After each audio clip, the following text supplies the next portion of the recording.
Hello everyone, welcome back to my channel. तो आज हम बात करने वाले हैं केओस स्कैटर के बारे में।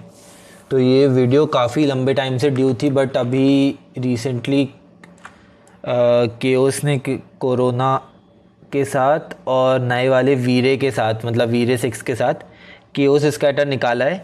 कोरोना 8 की वीडियो तो चैनल पे ऑलरेडी अवेलेबल है। वीरे 6 की वीडियो अभी ड्यू है क्योंकि उसका जो पैच है, जो क्रैक है, वो अभी अच्छे से काम नहीं कर रहा है। वो काफ़ी सारे बग्स ला रहा है, बार बार काम करना बंद कर देता है। तो अभी के लिए आप कोरोना 8 में अपग्रेड कर सकते हैं और उसके साथ आपको ऑब्वियसली कॉस्मोस भी नया वाला मिल जाएगा। इसी कॉस्मोस के अंदर आपको मटेरियल एडिटर और मटेरियल स्लॉट्स भी मिल जाएंगे, जिसमें आपको प्री सेट्स मिल जाएंगे काफ़ी सारे मटेरियल्स के, काफ़ी सारे अच्छे अच्छे टेक्सचर्स के।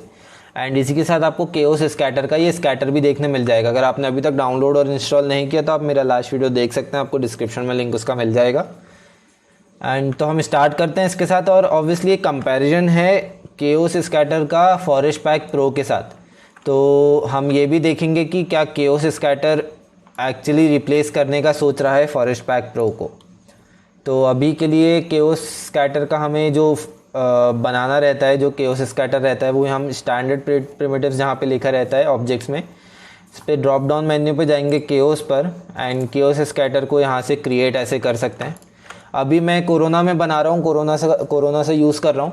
तो वीरे के लिए भी सेम रहेगा, तो कोई इसका अलग से ट्यूटोरियल नहीं रहेगा, अभी आप इसमें ही देख सकते हैं। तो एक तो बेसिक है जो हमारा प्लेन पे स्कैटरिंग होती है, वो मैं आपको बताता हूँ कैसे रहता है। तो सबसे पहले आपको एक प्लेन बना लेना है और इस पर एक बेसिक मटेरियल मैं डाल दूँगा कोरोना का।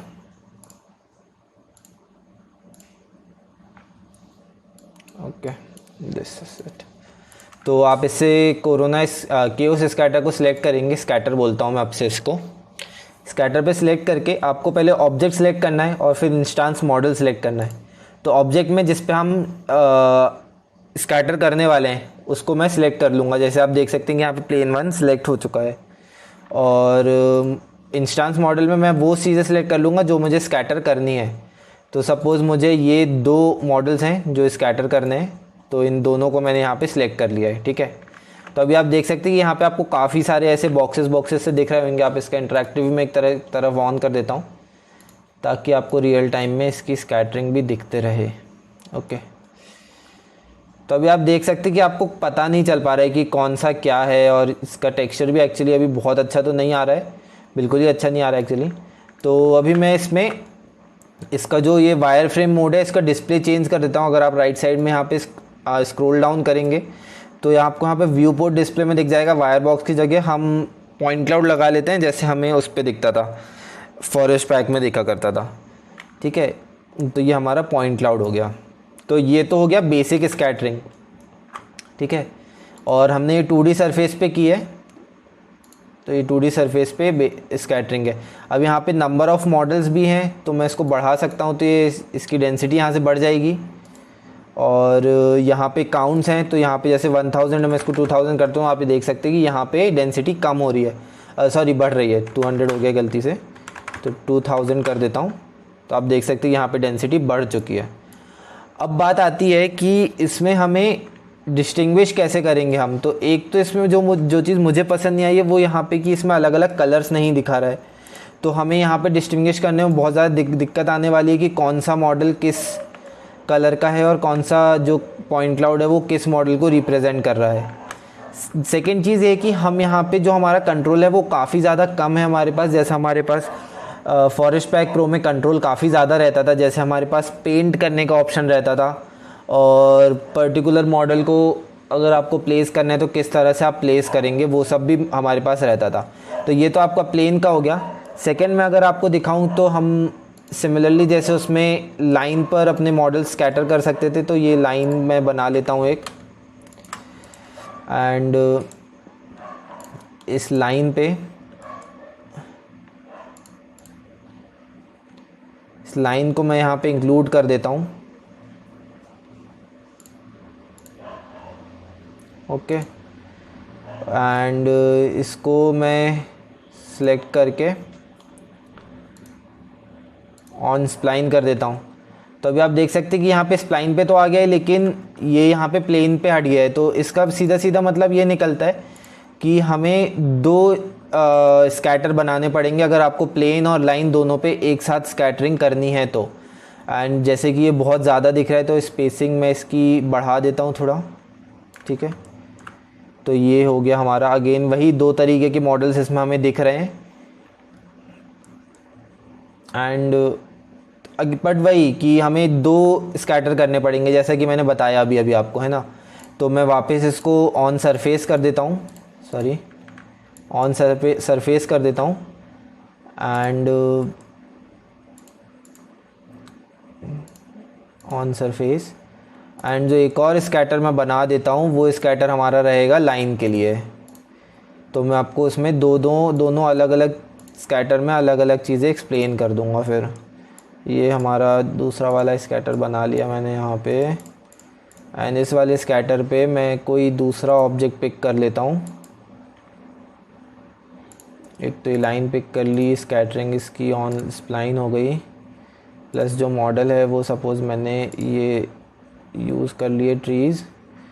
ज़्यादा बड़ा हो जाएगा ये वाला ट्री, छोटा वाला ट्री यूज़ कर लेते हैं अभी हम, ये वाला ट्री यूज़ कर लेते हैं, ओके। एंड इसके साथ हम इसकी स्पेसिंग कम कर देते हैं, बढ़ा देते हैं, सॉरी मतलब नंबर ऑफ़ मॉडल्स कम कर देते हैं। तो ये आ गए। और अभी आप देख सकते हैं यहाँ पे एक दिक्कत और आ रही है जो कि है साइज़। अभी जैसे आप देखेंगे कि इसका जो साइज़ है वो ऑब्वियसली यहाँ पे तो ट्री हमारा काफ़ी बड़ा है और यहाँ पे बहुत छोटा सा ट्री आ रहा है। अगर मैं इसको डिलीट करता हूँ और बड़ा वाला ट्री भी ऐड करता हूँ तो भी ऐसा ही दिक्कत आएगी। और ये केओस स्कैटर थोड़ी दिक्कत देता है इन सारी चीज़ों के साथ में, तो हमें इस सब चीज़ों का ध्यान रखना पड़ेगा मैनुअली। ओके, तो यहाँ पे ये फिक्स हो गया है। स्पेसिंग थोड़ा सा बढ़ा देते हैं हम, ठीक है। 2 ट्री सपोज़ हमने लगाए हैं, तो इस तरह से स्कैटर हो सकता है। प्लस जैसे हम अगर इस चीज़ की बात करें तो अभी मैं इस चीज़ में ये वाले स्कैटर को डिलीट कर देता हूँ, लाइन वाले को। और प्लेन में हम आगे कंटिन्यू करते हैं कि प्लेन में कैसा क्या होने वाला है, ठीक है। अभी इसको मैं डिलीट कर देता हूँ, यहाँ से डिलीट हो चुका है। इन दोनों चीज़ों को मैं डिलीट कर देता हूँ। एंड 2 डिफरेंट शेड्स के ट्रीज़ मैं ले लेता हूँ। एक तो ये वाला ट्री ले लेता हूँ एंड एक ये ऑरेंज वाला ट्री ले लेता हूँ, क्योंकि ताकि दोनों में काफ़ी अच्छे से डिफ्रेंशिएट हो सके। एंड ऑब्वियसली जो काउंट है वो कम कर देता हूँ मैं, सपोज़ 100 कर देता हूँ ताकि आपको दिख सके कि ये अच्छे से काम कर रहा है, ठीक है।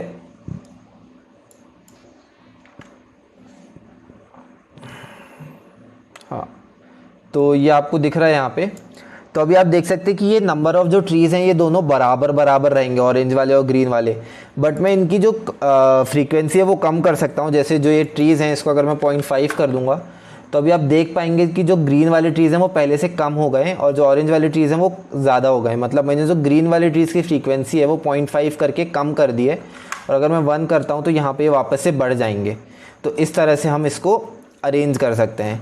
तो अगर जैसे कि मैंने बताया कि हमें फॉरेस्ट पैक प्रो में पहले पेंट वाला ऑप्शन आता था। अच्छा, अगर आपने फॉरेस्ट पैक प्रो नहीं सीखा है तो आप वो सीख सकते हैं मेरे चैनल पे जाके, मैं उसकी भी डिस्क्रिप्शन में लिंक दे दूँगा अच्छे से, ठीक है। तो अगर आपको समझ में नहीं आ रही कि फॉरेस्ट पैक प्रो कैसे यूज़ करना है तो आप वो भी सीख सकते हैं। वो काफ़ी ज़्यादा अच्छे से मैंने बताया हुआ है, तीन उसके वीडियोज़ हैं और काफ़ी डिटेल्ड वो ट्यूटोरियल है, ठीक है। तो अब हम बात करते हैं कि अगर हमें पेंट जैसा इसका यूटिलाइजेशन करना है तो वो कैसे करेंगे। तो मैंने एक प्लेन पे यहाँ पे काफ़ी सारी बुशेस फैला दी हैं। अब सपोज़ हमें इसके बीच में से एक पाथ बनाना है, तो वो पाथ हम कैसे बनाएंगे। तो वो पाथ इसका बनेगा हमारा लाइन को यूज़ करते हुए। तो हम लाइन क्रिएट करेंगे एक, सपोज़ ये एक लाइन है और ये हमारा यहाँ से पाथ क्रिएट करना है, ठीक है। इसको थोड़ा सा फिलेट दे देते हैं हम,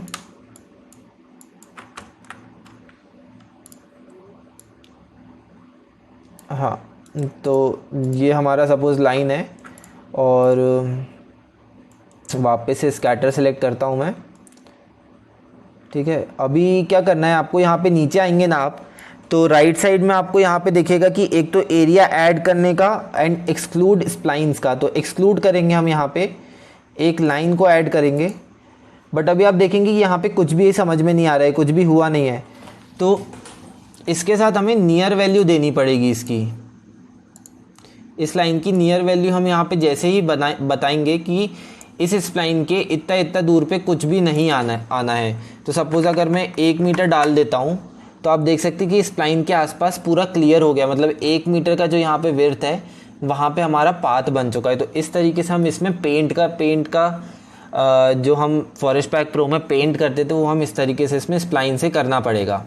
ठीक है, ये तो हम हो गया हमारा सारा बेसिक चीज़ें। फिर इसके बाद आती है सरफेस स्कैटरिंग। सरफेस स्कैटरिंग में वही मैंने आपको बताया कि यहाँ से काउंट कंट्रोल होता है।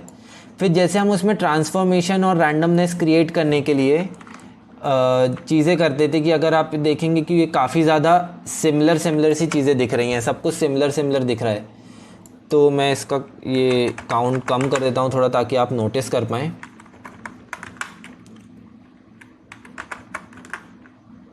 ठीक है, तो अगर आप देखेंगे तो यहाँ पे मैं ट्रांसफॉर्मेशन में इसको ऑन कर सकता हूँ या फिर मैं इसका मैप भी दे सकता हूँ, रोटेशन भी ऑन कर सकता हूँ या मैप दे सकता हूँ, एंड अगेन स्केलिंग भी ऑन कर सकता हूँ या मैप दे सकता हूँ।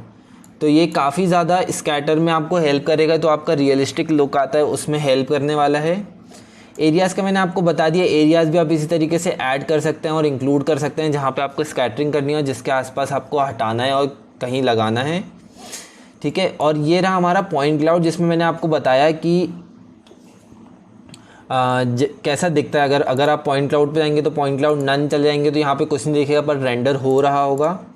डॉट जाएंगे तो आपको सिर्फ डॉट दिख रहा होगा जहाँ पे स्कैटरिंग कर रखी है। देन बॉक्स है जो हमें फिजिकल बॉक्स दिखेगा, एंड वायर बॉक्स ऑब्वियसली जो सबसे पहले आता है। फुल मैश में हमें फुल मैश दिखेगा, लेकिन उतनी क्वांटिटी नहीं दिखेगा, नहीं तो सीन बहुत हैवी हो जाएगा। Obvious, and then point cloud जो कि मुझे तो बेस्ट लगता है अभी के लिए।